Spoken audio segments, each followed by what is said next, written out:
Hello, I'm Chuck, and welcome to Under the Scope Productions presents the Original Music Showcase. Our mission is simple, to help support original music with our three-step process.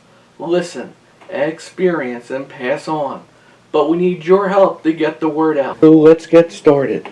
Tonight's artist calls South Jersey home. His career in music have taught him a lot about life, and it's taken him on many journeys. One which had him living in Israel for 10 years. Now he's back home, writing and sharing his music. Let's meet Ami Yares.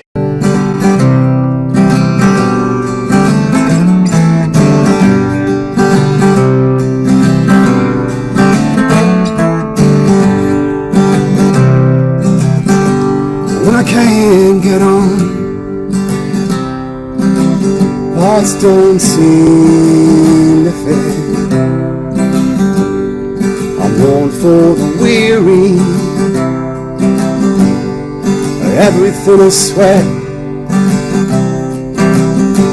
and the daylight is dim, the dark pitch black. I've got nowhere to go, and the path ain't lit. All these moments of rust that you can't shake off, stuck to your bones, staining your heart. Well, the color ain't off, oh, we're broken and beauty. You've gotta let your heart shine, smarten you up, or the chrome don't glow, and the shine gone dull. Silence, a vacuum, pulling you through. Well, the tough can't get going, Atlas has shrugged. Whole world starts to slip, and I'm sliding away. All these moments of rust that you can't shake off, stuck to your bones, staining your heart. Well, the color ain't off, well, we're broken and beauty. You've gotta let your heart shine, smarten you up. Promise me in the field, try to cuss out the names where it all seems so lost. You still grip the wheel, you could pull on over, and the journey don't break, 'cause we are but water, and we'll find our way out. We are but water, and we'll find our way out. All these moments of rust that you can't shake off, stuck to your bones, staining your heart. Well, the color ain't off, yeah, we're broken now, beauty. You gotta let your heart shine, smarten you up. Yeah, you gotta let your heart shine, smarten you up. You gotta let your heart shine.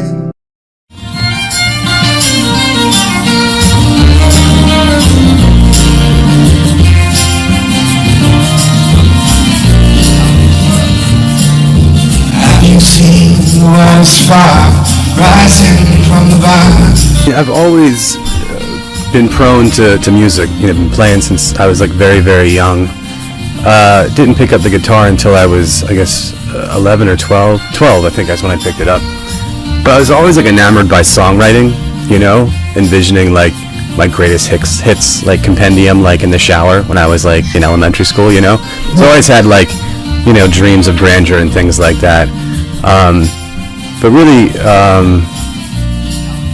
high school is a great place to get into songwriting, I grew up in like mid-90s, so like grunge and metal were like big in middle school, and Pearl Jam, Primus, Nirvana, Soundgarden, Metallica, Red Hot Chili Peppers were all like putting out incredible music, and that was like got me to play guitar.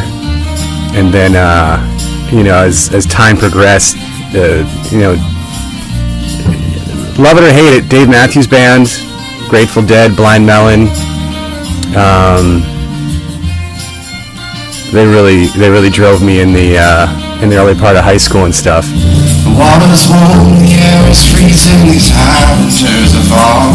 So I was writing songs, doing my thing with people, trying to live the dream, play and tour in the county, in Camden County, coffee shop to coffee shop, But really, it all went away for a little bit. I had like a bout of situational depression, I guess, and kind of stopped writing music and really got into instrumental stuff. It felt better for me at that point. And then sometime in college, started listening to Randy Newman and a lot more Tom Waits, Bruce Springsteen's Nebraska, and Astral Weeks from Van Morrison. And those albums and those musicians like turned it around for me. And with the run-in of a couple other singer-songwriters at Rutgers, where I went to school, really changed my life. I got back into songwriting again, and just always been interested in just moments in life to capture, preserve. I love songs connected to history and place. I love nostalgia, and so I think that's what you'll hear in the music that I do now. And underneath this root and rock, well, the water's on the rise as these drops of crimson start to spread. This is harvest time. Pandemic was a hot mess. It's ironic is that a buddy of mine who played percussion with me a lot, maybe a month or two before the pandemic, I was sitting down and was like, let's talk about artist identity. Let's talk about like where I go next. And I was like gearing up to put my feet down and really like lean into being a singer-songwriter again and trying to get myself out there, take more professional risks. And then that was all shut down. And I was, at that point, my daughter was about a year and a half old, and wasn't playing anywhere anymore, and kind of dealt with that. It was hard. It was really hard. I did a better job at helping other people write music during that time. Did a lot of work with youth nonprofits, partnering with like World Cafe Live and Mighty Writers, and helping young poets turn their songs into turn their poetry into songs. And then also worked in something called the Carnegie Hall Lullaby Project, and I would help along with a bunch of other musicians help young parents write songs for their kids, and that was like the big outlet. And I wasn't doing so much creatively. As time moved on, I started to get more open with writing, and a friend of mine put out a compilation called Songs from the Inside that had a bunch of local Philly musicians, Emily Joy Goldberg, and so that was a great thing to get a track on that and push myself to record. And then the big thing for me is that I finally got tired of being so apprehensive about writing music again, and got together with a bunch of other musicians once a week for a couple months, and we did prompt writing. I'd pick a prompt, and we'd all try to write a full song, in about an hour and a half, hour and 15 minutes, and I wrote 12 songs in the course of 4 months, and that's never happened before in my entire life. And so, the pandemic forced me to really take a good look at what was important to myself, and and to free myself up from those demons and roadblocks and voices that prevent me from being creative, you know? Self-criticism is like the worst thing in the world. On one hand, it's like I want to put out the best possible thing, so it's good that I have some critiquing in me, but sometimes, or often, it's too much, and just try to shut that voice down. Just play music. Just let it be what it be. And if it's a shitty song, great. That means the next one might be a little bit better, or I'll learn from my mistakes or something, you know? So it's a growth mindset.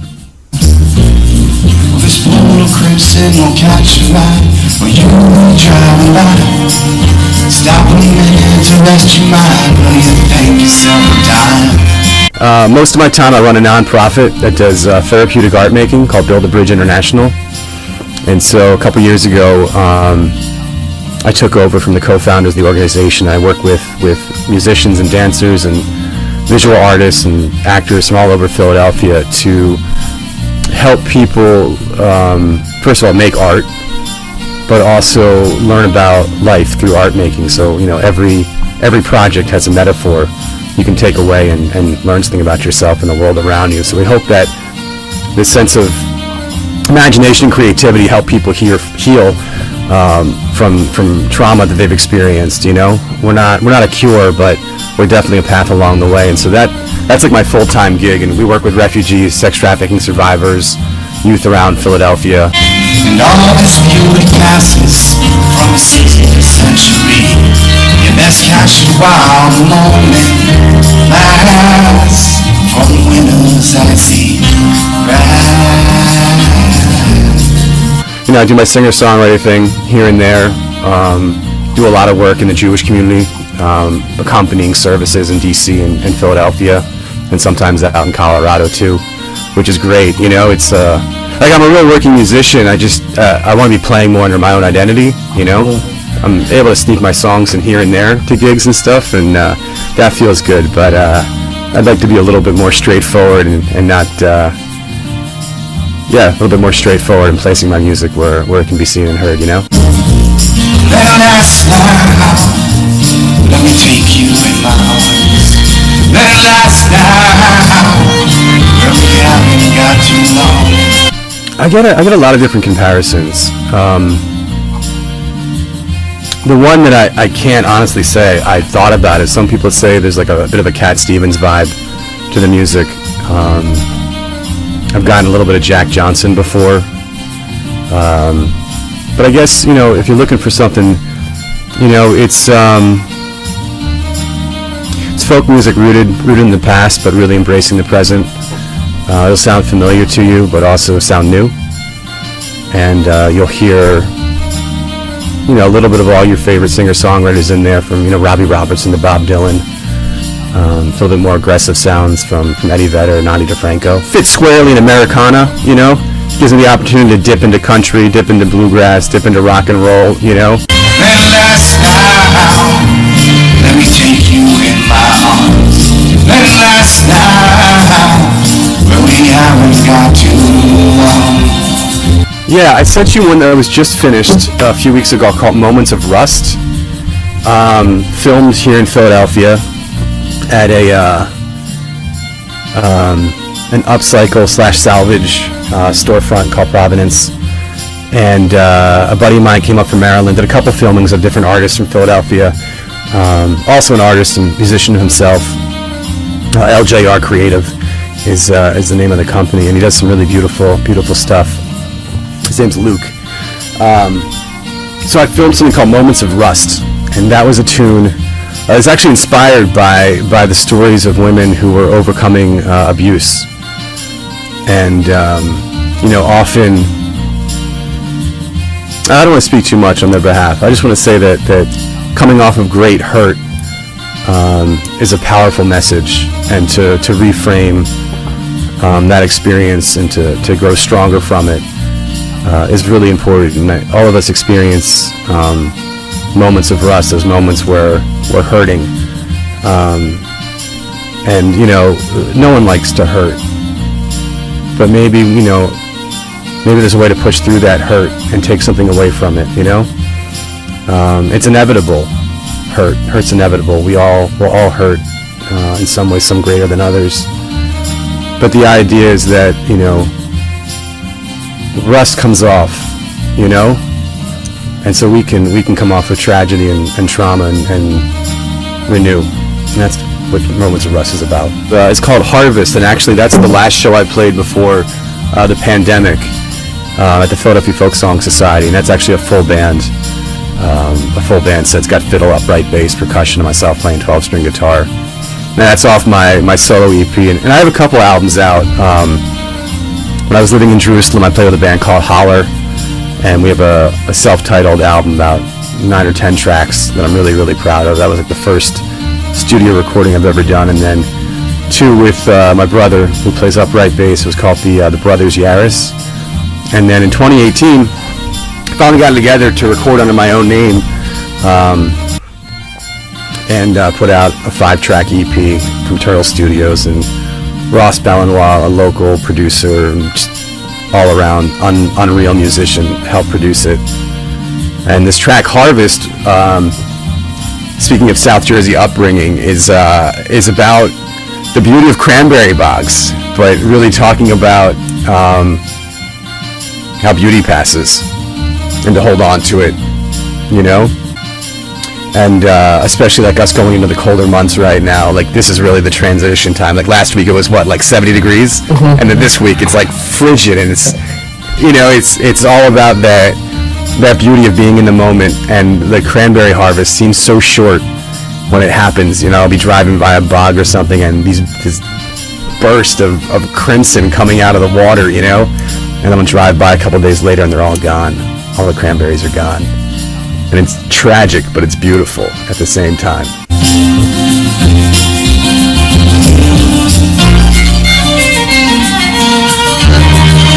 Like, how can I use my love of music to keep playing it for people, but pay my college loans, and pay my rent. And I found that, teaching instrumental music, or finding this way to embrace society and culture through understanding its music, was like a great way to do it. And in college, I studied Jewish studies and music. And so, speaking of society and culture, like not the weird thing, but like what had me going in college, I was studying the music of Jews who were Arabs, and there's a long history of that kind of gets forgotten. And there's much more representation today about it, but 20 years ago it wasn't really being talked about so much. And I grew up with a lot of tension between Israeli and Palestinian identities, and I always found that the music of the Arab world was a way to connect. So yeah, I studied that in college, and that was also like, I wasn't studying how to play music or how to perform that type of music, but I was like, how is music a lens into the world, And so that's how it got me into education. It was like, I may not be playing this music or teaching people how to play it, but there's stories that should be told through the music. And so stick a guitar in front of me and I'll sing you a song in Hebrew, I'll sing you a song in my poorly spoken Arabic, when possible, or sing you something that I wrote, There's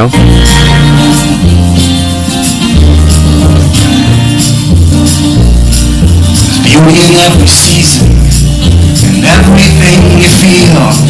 The cuts or rough, they match its heel. Scars are yours to seal. Or you can clasp your hands together, or just choose to set them free. Well, the choice is yours and yours alone. Just don't lather up misery. Let me last now. Let me take you in my arms. Let me last now. But we haven't got too long. Let me last now. Let me take you in my arms. Let me last now. But we haven't got too long. Hold on.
So are you an original artist or in a band and play original music?